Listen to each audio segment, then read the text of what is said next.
So very, very simple. If Michael would give me a straight attack, so I would not punch like this, okay? Or I would not punch like a boxer, or maybe this side. So if he punches with the shoulder, I punch with the shoulder, what you see is mostly this one. I hit you, you hit me technique. Therefore you look sometimes very handsome. You cannot fight like this. The idea is, because Wing Chun is being created for the average person. If you go back, the founders were 2 women. So they're not built strong, so they cannot afford to take a punch. So in my case, or Michael, we're professionals, so we train, but still, for the average person to have the chance relatively in his own environment where he every day goes out after work, he wants to protect in his own environment himself. So we're not teaching people to fight, let's say, Mr. Mike Tyson.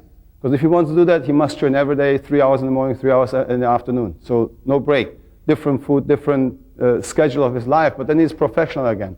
So this is really for the average person in his own environment to defend himself. So he needs a very intelligent, very scientific, smart self-defense system. So if Mike would punch me, we keep our shoulders very straight, you see?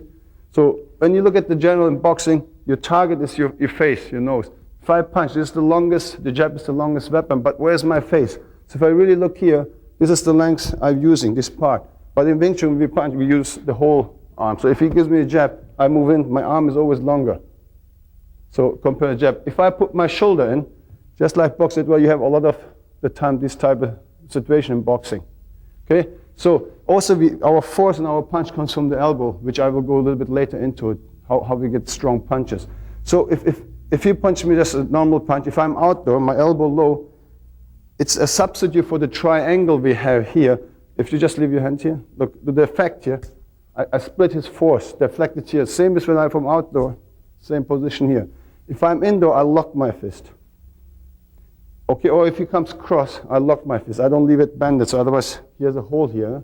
Then it looks like a Swiss cheese. You know, like the cheese with a hole? Just goes in here, all right? So really the idea is, each time, no matter I'm indoor or outdoor or diagonal, it's the same punch for you. It's the same punch. The point is now, since we're exercising, I have to stay still. So indoor, I must lock my fist so it cannot intercept. If I leave it here, you see what's happened?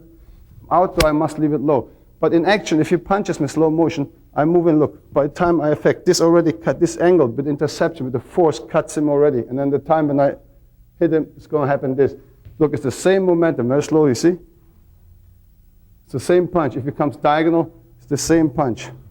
Since I'm standing here, and we just exercise a little bit, let's say I'm just outdoor, you see, I'm only crossing my punch. So the idea is really I'm doing the same punches. If I would do here and chain punch, you cross, same. See?